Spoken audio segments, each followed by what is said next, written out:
Saya boleh bercerita tentang kisah sukses saya. Saya ini kuliah, itu tidak biaya orang tua. Saya kuliah. Seorang ayah yang sayang pada anaknya harus tega membangunkan dia saat pagi. Dan itu saya alami. Kenapa Anda sukses?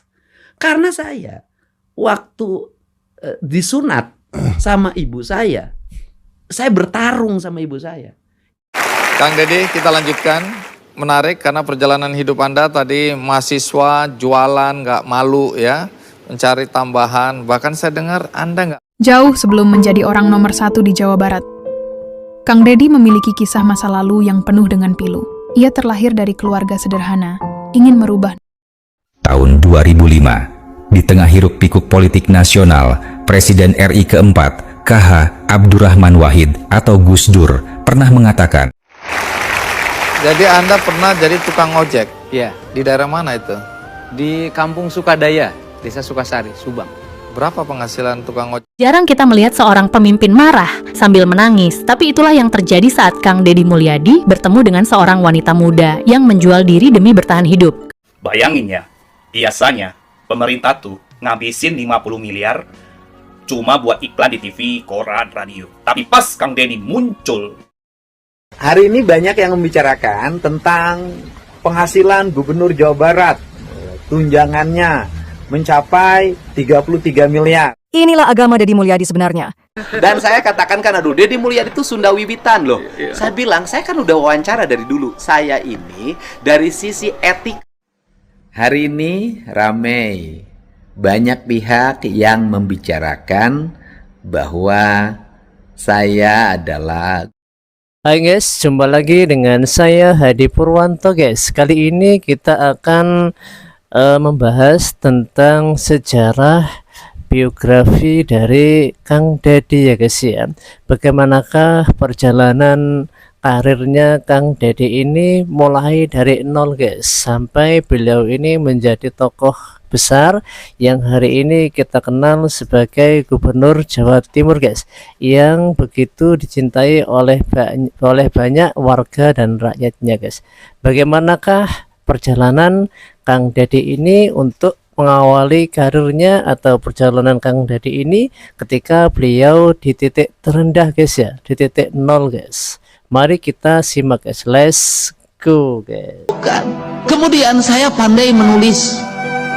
Maka ada waktu itu ketua Golkar, itu almarhum Bapak Bisri Harjoko, itu pidatonya saya bikinin.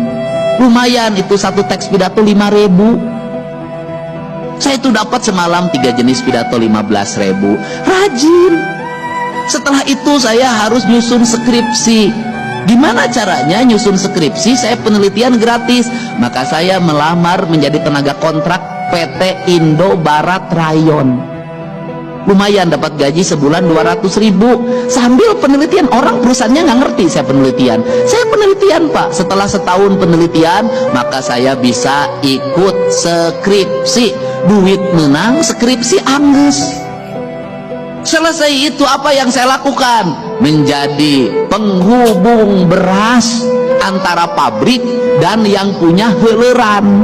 Maka saya waktu itu menghubungi yang punya heuleran, punya beras nggak? Punya, mau nggak dikirim berasnya sekian, harganya berapa? Di pabrik harganya berapa? Saya antrin, saya nyupirin truk, antrin.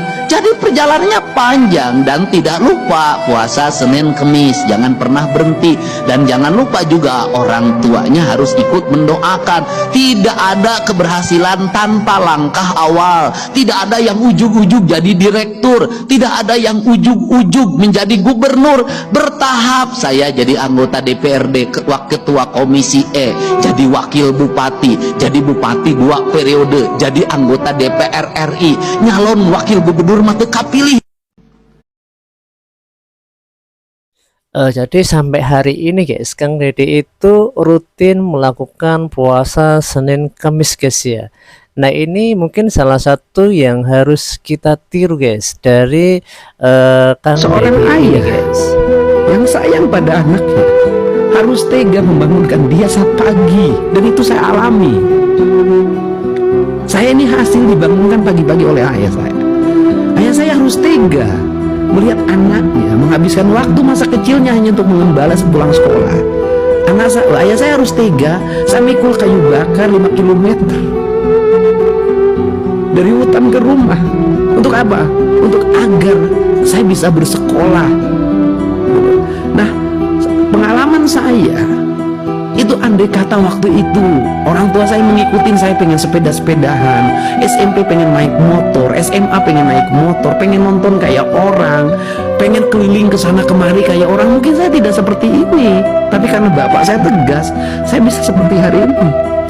Tapi kalau diri saya hanya untuk anak saya, nggak ada artinya. Maka seluruh kerangka berpikir saya hari ini harus saya terapkan untuk anak-anak Jawa Barat. Yang orang-orang berpenghasilan rendah di Jawa Barat hari ini pakai motor ke sana kemari tiap hari, kemudian merokok, kemudian game online, kemudian setelah itu pakai iPhone, minum minuman keras, nongkrong sampai malam. Dan saya harus merubah mereka, menyadarkan mereka bahwa Anda ini kelas menengah bawah, saya sama nasibnya dengan saya pada tahun 90. Karena banyak anak yang didik oleh bapaknya juga melawan kok. Seorang ayah. Jadi terinspirasi dengan tokoh 100 berpengaruh di dunia itu guys ya, langkah atau biografi dari Kang Dede ini begitu terkesan. Kenapa Anda gitu, sukses? guys, ya? Karena saya waktu disunat sama ibu saya bertarung sama ibu saya. Ibu saya itu pengen uang saya yang dari disunat itu dibeliin cincin, saya ingin dibeliin sepeda-sepedaan pit-pitan. Oke. Saya ngamuk di pasar, ibu saya bertahan. Akhirnya saya tetap beli cincin. 0,5 gram, harga zaman itu 750 rupiah. Tahun 76. Cincin 75. apa? Cincin buat Akang atau cincin buat saya? Oke. Saya karena kecil. Oke. Saya tulisin A di sini. Nah, waktu saya SD, teman-teman tuh pelihara kambing, domba. Saya ingin, kata bapak saya, uangnya dari mana beli dombanya? Ini cincin saya dijual. Investasi. Kemudian jadilah 7,5 juta dari 750.000 itu, mungkin harganya naik ya. Iyalah. Dan dari situlah saya punya domba. Dari situlah saya hidup mandiri. Kenapa? Saya punya produksi, punya peternakan. Waktu saya habis untuk nyabit. Artinya harus orang tua yang mengajari. Orang tua harus mendidik anaknya entrepreneur sejak kecil. Ngotot deh. Berkelahi sama anaknya, bahasa kasar ya. Tegas-tegasan sama anak. Tradisi. Anak saya kan masuk sekolah 6:30 nih. Udah di kelas. Bukan jam 6 loh, 6:30. Anak saya itu nih, yang itu kan punya kebiasaan tidurnya bangun jam 7:30. Kan merubah kan. Hari pertama dia kesiangan. Hari kedua dia telat 1/2 jam. Hari ketiga telat 1/4 jam. Hari keempat dia sudah bangun sendiri, pergi ke kamar mandi sendiri, gosok gigi sendiri, nyiapin sepatu dan siap berangkat 5:30. Sekarang nih yang jam 6 pagi sudah di sekolah. Kenapa? Karena bapaknya memaksa anaknya untuk bangun pagi. Kenapa Anda sukses? Karena saya waktu disunat sama ibu saya bertarung sama ibu saya. Ibu saya itu pengen. Kang Dede, kita lanjutkan. Menarik karena perjalanan hidup Anda tadi mahasiswa, jualan, nggak malu ya, mencari tambahan. Bahkan saya dengar Anda nggak makan 3 hari waktu kuliah dulu. Iya. Nggak mati itu ya. Pengalaman hidup yang tidak mudah. Sekarang yang jadi pertanyaan adalah bagaimana Anda bisa jadi bupati? Bagaimana ceritanya? Ya, berawal dari karir jadi anggota DPRD. Oke. Saya DPRD dimulai dari pedagang beras. Pedagang beras. Ya, saya jualan beras, kemudian punya uang, punya modal. Nyalon anggota DPRD, saya menang. Kemudian saya jadi anggota DPRD jam 5 pagi sudah di kantor. Ngapain? Bikin konsep, bikin pandangan. Waktu itu dominasi saya terhadap pemerintah sangat kuat. Gagasan-gagasan saya. Hampir 3/4 gagasan pemerintah itu dipasok dari DPRD. Karena Anda memang sudah terbiasa berorganisasi ya, aktivis ya. Terbiasa berorganisasi, terbiasa kerja keras, terbiasa buka pandangan. Saya pernah terbiasa di demo, saya pernah di demo 20.000 orang. Saya hadapin. Waktu jadi apa? Anggota DPRD, buruh, masalah buruh. Sampai hari ini teman-teman pendemo itu jadi teman. Sehingga ketika saya jadi bupati nggak ada lagi yang demo. Tunggu dulu, apa yang membuat Anda tertarik masuk ke jalur politik? Ya, bisa berbuat lebih banyak dalam membuat kebijakan-kebijakan. Mas Andi sekritis apapun kan susah, paling jadi wacana. Kalau bupati bisa langsung action. Oh. Ceritanya begitu. Ceritanya begitu. Oke. Tapi sebelum jadi bupati kan Anda jadi wakil bupati ya. Setelah dari dia anggota DPRD, teman saya ngomong, "Kamu jangan lama-lama di sini. Itu udah 3 tahun. Pusing kita," katanya. "Dengerin kamu tiap hari ngomong kita nggak ngerti. Bikin pandangan umumnya bahasanya terlalu tinggi," katanya. "Udah pindah dari sini." Pindah kemana? Jadi wakil bupati. Nah, wakil bupati ini kita nggak percaya diri waktu itu ya, karena usia saya baru 30 tahun. Terus kemudian bagaimana Anda kemudian ikut pilkada dan ya, ikut pilkada juga nekat. Nekatnya? Ya modalnya cuma 500.000 di dompet. Kok bisa? Saya nekat aja 500.000 di dompet, daftar aja ke KPU. Gimana? Saya dari dulu yakin betul kalau punya niat pasti Allah memberikan jalan.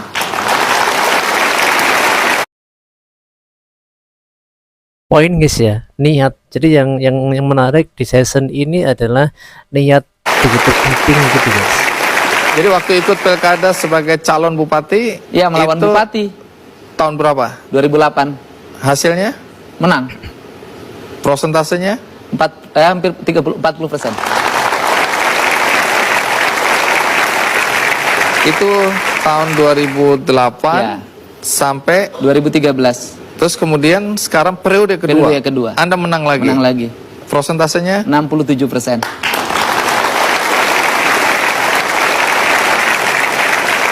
Apakah pernah terpikirkan seorang Dedi kecil untuk menjadi orang nomor 1 di Purwakarta waktu itu? Gak terpikirkan, orang kabupatennya juga beda.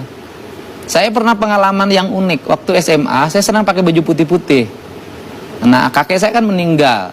Kemudian saya lewat ke depan orang. Maaf ya, ini bupati mau lewat. Oh, jadi dari waktu kecil SMA, Anda dibilang gitu? Iya. Bapak saya marah. Ngomong sembarangan aja, bupati mau lewat. Apa katanya gitu. Wah. Tapi ayah Anda sempat lihat Anda jadi bupati? Masih ada. Cuma nggak ikut di rumah. Wow, jadi apa yang dia bilang dulu sekarang ternyata anaknya jadi bupati beneran? Iya, katanya nanti lebih lagi. Amin. Amin. Sekali lagi saya orang yang percaya ya, di balik sukses Anda pasti ada orang-orang hebat, dan itu biasanya perempuan hebat, mungkin orang tua dan istri. Adakah istri ikut di acara ini, studio?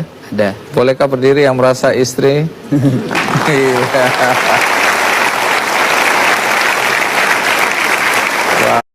Ini istri Kang Dedi yang dulu guys ya. Terima kasih. Anda dianggap sukses ya memimpin Purwakarta. Yang tentu kita ingin tahu apa yang Anda ingin lakukan ketika Anda terpilih menjadi bupati. Bisa cerita apa? Melayani seluruh masyarakat miskin terutama, sehingga saya buat kebijakan itu sekarang pendidikan gratis untuk seluruh rakyat, berobat gratis untuk seluruh rakyat, dijemput pakai ambulan ke rumahnya, diantar ke rumah sakit. Rakyat boleh SMS, boleh telepon dalam setiap saat pada saya ketika ada kesulitan. Sehingga istri saya tahu HP saya hidup 24 jam. Saya kalau tidur bangun, kalau ada SMS, saya jawab. Karena banyak sekali tengah malam rakyat ke rumah sakit kelas 3-nya ngakunya penuh direkturnya. Itu saya suka langsung telepon, saya tanggung jawab. Kalau nggak ada APBD-nya, tagih pada saya pribadi. Saya bilang rumah saya masih cukup untuk dijual.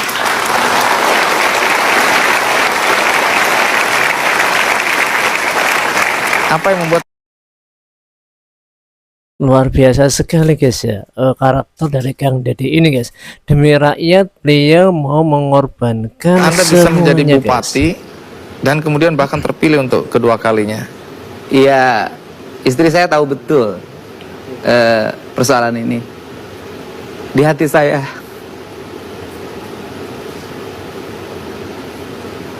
selalu ada ibu saya. Di hati Anda selalu ada ibu Anda.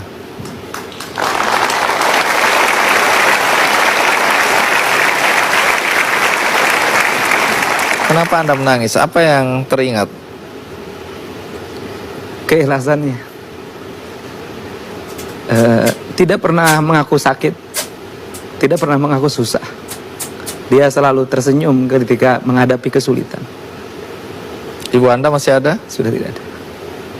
Itu Anda kenang tentang ibu. Iya, dan ketika dia tidak punya daya ingat apapun terhadap sesuatu, saya selalu bercerita dan selalu meminta sesuatu, dan nggak tahu apa yang saya minta selalu terpenuhi oleh Allah.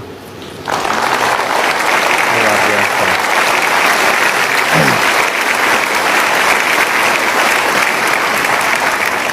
Anda menjadi bupati relatif dalam usia yang masih muda ya. Sekarang masih 44 tahun, udah periode kedua. Adakah pesan yang Anda bisa sampaikan kepada generasi muda untuk mengikuti semangat Anda, anak miskin yang kemudian bisa menjadi bupati? Setiap orang punya harapan. Tidak ada kata miskin, tidak ada kata kampung, tidak kata tertinggal. Yang ada adalah kita setara siapapun, dengan siapapun.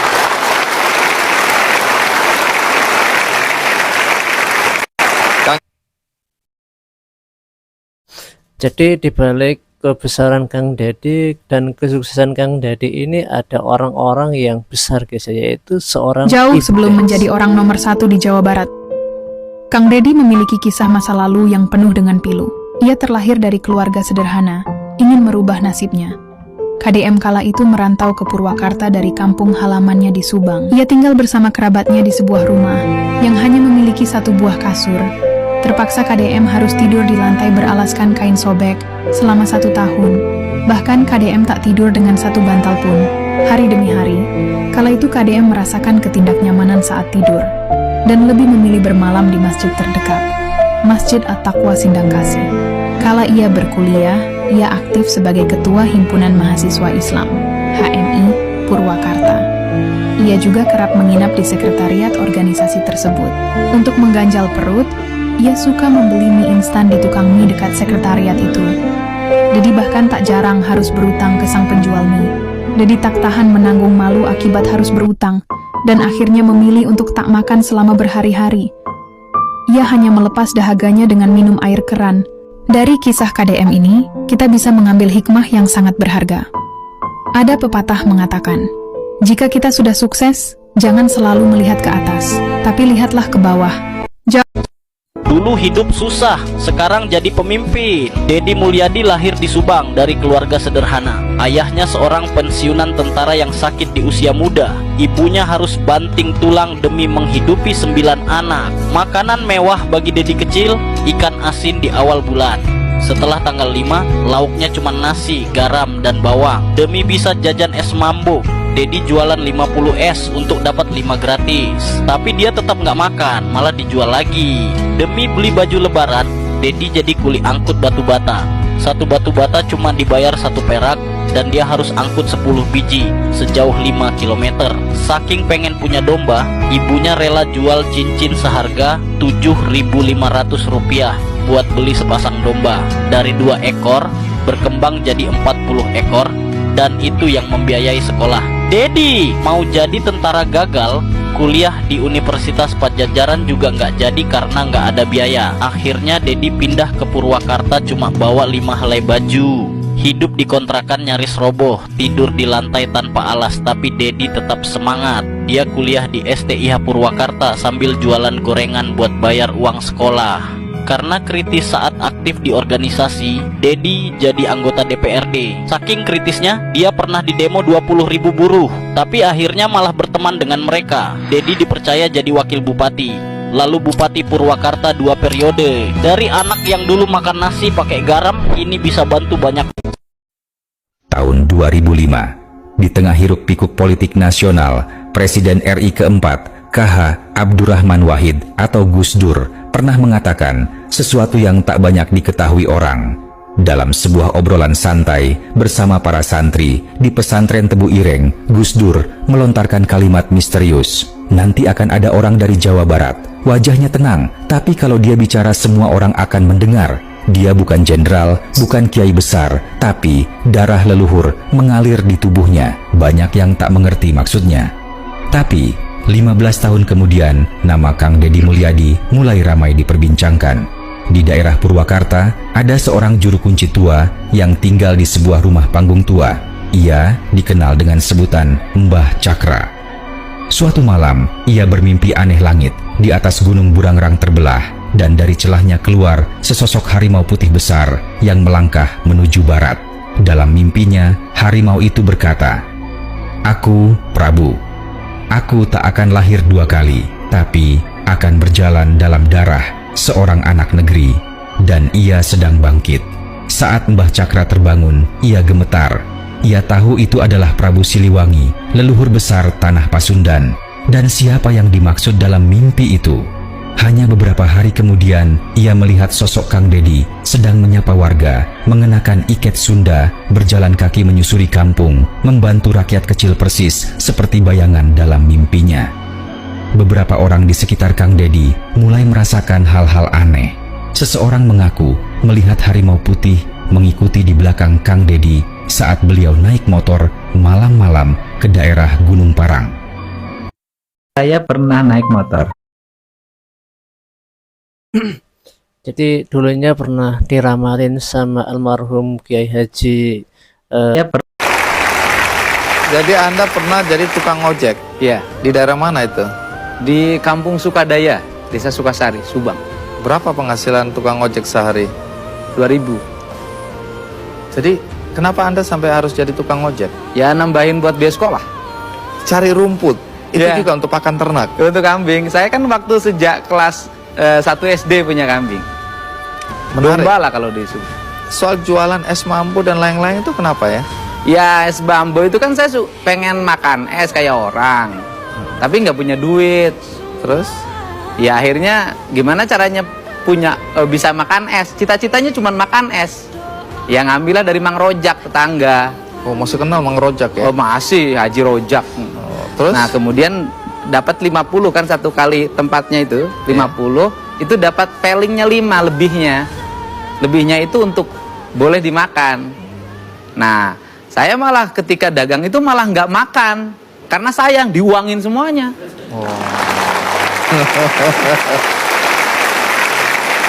Naluri bisnisnya udah mulai nih ya. Ya. Nah, jual layang-layang juga. Layang-layang waktu SMP. SMP jual SMP layang-layang. saya lihat orang main layang-layang, saya pengen main layang-layang tapi nggak beli. Ya coba kita jualin pinjem uang orang. Kemudian akhirnya ketika sudah beli sayang juga kalau dipakai main layang-layang. Jual lagi. Jual lagi. Apa urusannya kambing, cincin dan Ya. Orang-orang kan pada punya kambing tuh. Iya. Oh saya kok nggak punya, gitu kan? Saya pengen juga kayak orang gembala kambing, gembala domba. Kata bapak saya duitnya dari mana? Punya nih cincin jual. Nah waktu itu akhirnya dijual, harganya Rp7.500. bisa beli kambing. Beli. Tapi gara-gara itu saya dengar keluarga mulai beternak dan Ya, domba menyelamatkan keluarga Anda ya? Saya sama kakak saya yang kedua paling gede namanya Kang Ade. Sama ibu saya yang tukang nyabit rumput. Ya saya tukang ngembala. Dan dari situ beranak 2 jadi 40. Oke, domba menyelamatkan keluarga Anda karena saya dengar sekolah apa segala macam dibiayai dari ternak domba dari itu situ, tadi ya. ya. Jual bata itu bagaimana ceritanya? Ya bukan jual, jadi gini kan kalau kita suka pengen punya duit juga, kalau buat hari raya Lebaran kan buat beli baju baru. Iya. Nah itu saya suka kuli mikul. Kuli mikul? Mikul bata itu kan ngangkutnya jauh tuh hampir 5 km dari hutan kan, dibawa ke kampung dibakar. Satunya dibayar seperak, saya bisa bawa 10 biji, 10 perak. Umur berapa itu? Ya SD lah kelas 4. Orang tua tahu ini? Tahu. Nah kemudian uangnya disimpan-simpan. Pekerjaan Anda sekarang apa? Jadi bupati.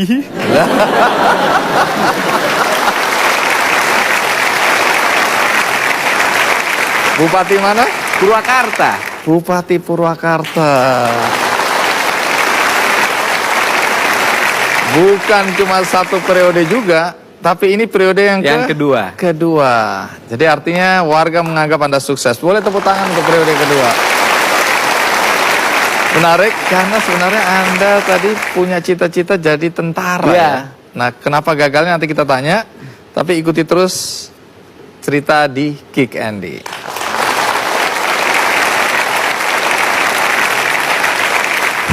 Nah dari saya nggak dikasih tempat tidur karena cuma satu dia punya. Tidur di mana? Di lantai. Nggak pakai bantal, nggak pakai apa-apa. Kalau akibat tidur itu mungkin karena dingin dan lapar tiap malam tuh bangun. Terus? Ya sholat. Jadi belangsak itu memang membuat kita ingat sama Allah. Tuhan ya. Jarang kita melihat seorang pemimpin marah sambil menangis, tapi itulah yang terjadi saat Kang Deddy Mulyadi bertemu dengan seorang wanita muda yang menjual diri demi bertahan hidup. Kemarahan itu bukan karena benci, tapi karena sayang, karena Kang Deddy tahu tak ada anak yang bercita-cita menjadi seperti itu. Orang tuanya sudah tiada, tak ada pelukan ibu, tak ada nasihat ayah, tapi hari itu Kang Deddy hadir sebagai sosok yang marah, sekaligus memeluk dengan air mata. Ia tak ingin menghukum, ia hanya ingin satu hal, agar wanita itu berubah, agar hidupnya kembali bermartabat. Menurut kalian, masih adakah pemimpin yang marah karena cinta, bukan karena kuasa? Mumpung ketemu saya, kamu dimanfaatkan oleh kakak kamu mau diarahkan sama saya. Masa kamu nggak mau? Saya hanya minta kamu berubah, karena saya pernah memimpin di sini. Saya malu, nggak mau saya ada rakyat saya begitu. Tapi kalau begini kebus, ibumu nangis di alam kuburnya. Kamu boleh dendam sama saya, benci sama saya, silahkan. Kenapa? Karena saya sayang sama kamu. Saya pernah ketemu kamu ketika usia kamu masih kecil. Besok saya kirim seluruh kebutuhan kamu. Beras, minyak goreng, semua untuk kamu 1 bulan. Makan cukup bergizi. Dan 1, kamu berhenti merokok. Jarang kita... Bayangin ya, biasanya pemerintah tuh ngabisin 50 miliar cuma buat iklan di TV, koran, radio. Tapi pas Kang Deddy muncul, pegang kendali, semua berubah. Cuma dengan kamera HP, suara rakyat dan sentuhan humor khas beliau, anggaran promosi bisa ditekan jadi 3 miliar doang.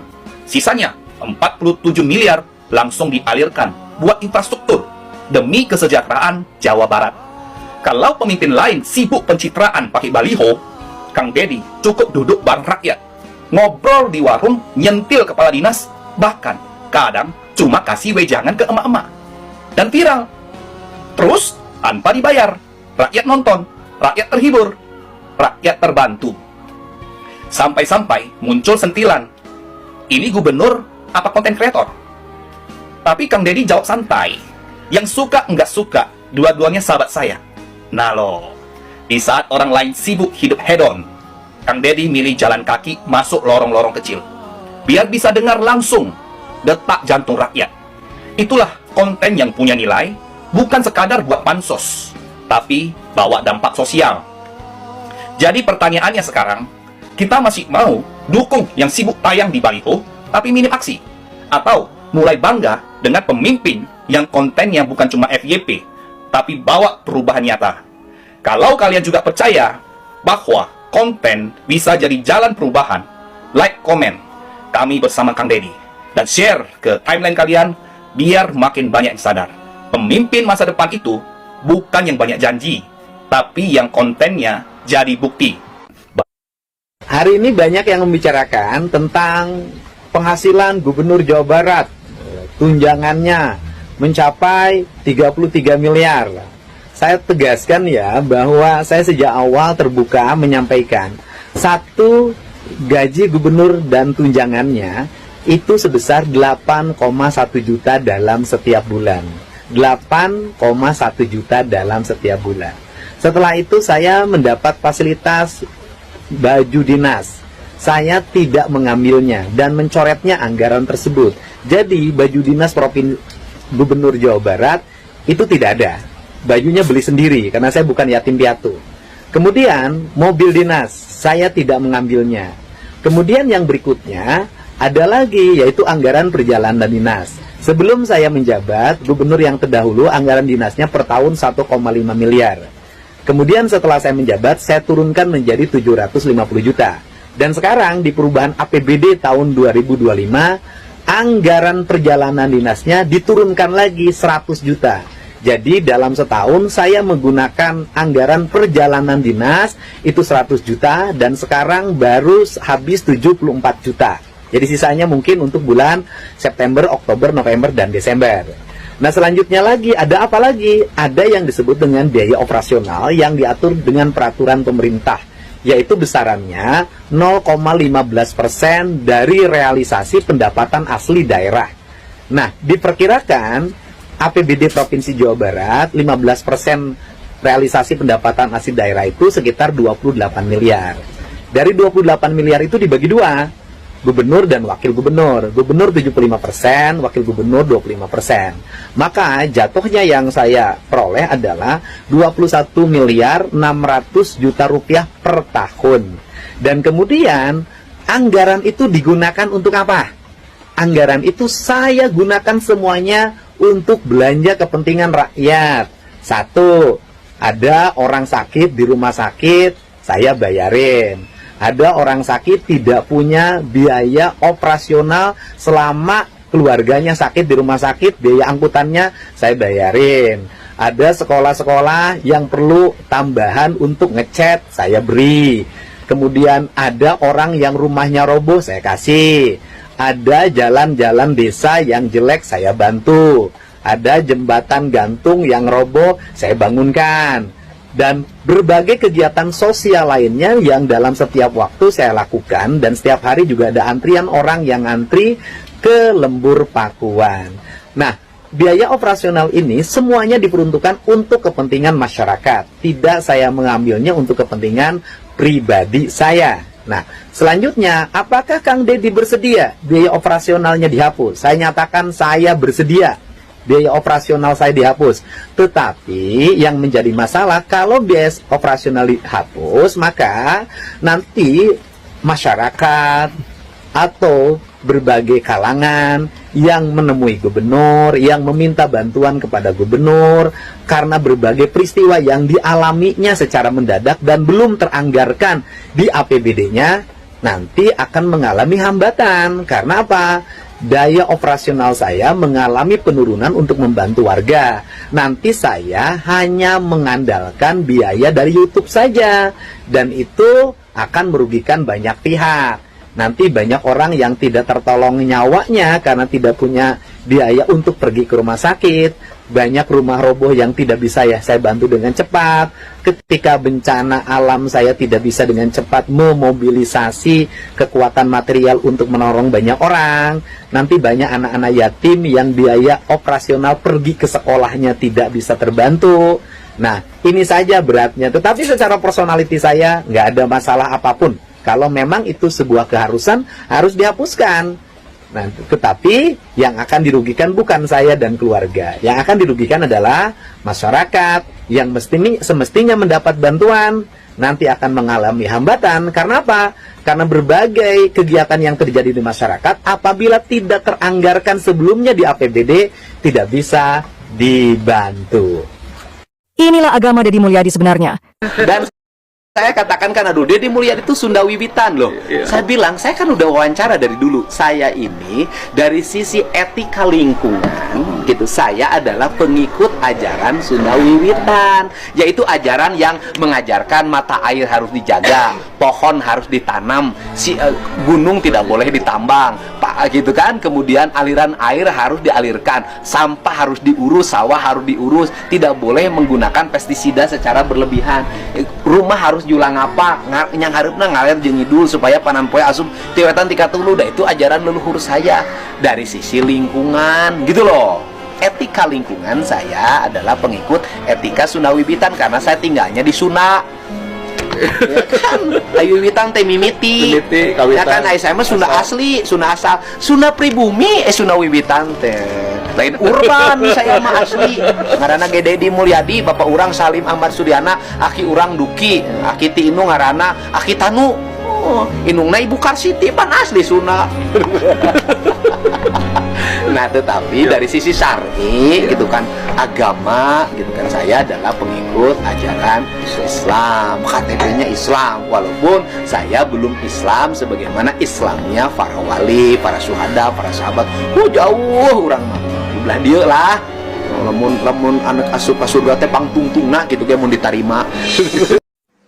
Hari ini ramai, banyak pihak yang membicarakan bahwa saya adalah gubernur konten. Artinya bahwa saya hanya bekerja demi konten. Pertama ingin saya jelaskan, bekerja sebagai gubernur tentunya harus ada tujuan, visi dan misi. Tujuan, visi dan misi itu harus bisa disebarluaskan pada masyarakat. termasuk kinerja gubernurnya, harus diketahui oleh seluruh rakyat yang dipimpinnya. Dulu sebelum saya menjabat, gubernur itu menggunakan anggaran negara yang ada di Dinas Informasi dan Komunikasi. Judul anggarannya adalah kerjasama media. Itu salah satunya. Dikit-dikit lain juga masih banyak kalau saya buka. Di kerjasama media ini tujuannya apa sih? Tujuannya agar seluruh langkah-langkah gubernur, kebijakan-kebijakan bergubernur, pekerjaan-pekerjaan gubernur itu bisa dimuat oleh berbagai platform media. Platform media itu nanti menyebarluaskan dalam bentuk narasi berita, dalam bentuk tayangan gambar maupun tayangan video atau tayangan tulisan. Dan kerjasama media itu memakan biaya yang cukup besar. Saya sampaikan di Provinsi Jawa Barat per tahun hampir 50 miliar. Kalau per tahun 50 miliar, kali 5 tahun bisa jadi 250 miliar. Belum digit anggaran yang lain. Kemudian orang menyebutnya anggaran untuk membangun citra pemerintah provinsi maupun citra personality gubernur itu sendiri.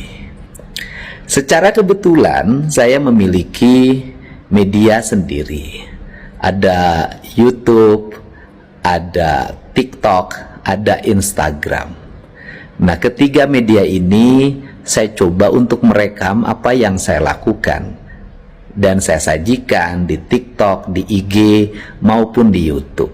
Dan secara kebetulan tayangan-tayangannya relatif ditonton, itu hak orang untuk menilai baik negatif maupun positif. Tetapi dari sisi aspek kepentingan pemerintah, maka sudah terjadi yang disebut dengan realokasi anggaran. Realokasi anggaran itu dari 50 miliar menjadi 3 miliar. Maka negara, pemerintah provinsi diuntungkan 47 miliar. Sehingga yang 47 miliar itu buat apa sih? Buat bangun jalan, buat bangun irigasi, buat bangun ruang sekolah, buat bangun layanan kesehatan, dan banyak lagi nanti disatukan dengan digit anggaran yang lain. Artinya media sosial yang saya gunakan itu sudah berhasil mengurangi pembiayaan negara dari belanja media menjadi belanja infrastruktur. Tentunya sudah tentu akan dirasakan oleh masyarakat. Kapan akan dirasakannya? Ya, nanti setelah pekerjaannya selesai dikerjakan. Untuk itu saya mengucapkan terima kasih pada yang mengkritik saya dari berbagai pihak. Saya mengucapkan terima kasih atas kritikannya, dan itu bagian dari demokrasi. Dan yang paling utama, saya akan tetap menjalankan apa yang saya lakukan. Yang terakhir adalah biasanya pejabat itu selalu di belakangnya wartawan. Dia diiringi dengan wartawan kemanapun dia pergi. Saya secara kebetulan saat ini kemanapun tidak diiringi wartawan. Saya cukup dengan anak-anak saya aja yang mengambil gambar kemudian saya muat. Dan tetap pada akhirnya wartawan bisa menulis berita. Dari mana menulis beritanya? Dari platform media yang saya miliki. Bisa ngutip dari IG, bisa ngutip dari TikTok, bisa ngutip dari YouTube. Bukankah ini bermanfaat bagi kepentingan orang banyak? Tetapi kalau tidak dibicarakan, ya tidak akan pernah ramai. Hatur nuhun ya, buat yang suka dan yang tidak suka, kedua-duanya sahabat saya. Jadi karakter Kang Deddy ini seorang pemimpin yang cerdas, merakyat, lemah lembut, kasih sayang, dan dermawan guys. Seolah hampir sempurna guys ya. Menurut kamu gimana guys? Silahkan tulis komentar kamu di kolom komentar guys ya. Sampai jumpa di waktu yang akan datang guys. See you next time guys.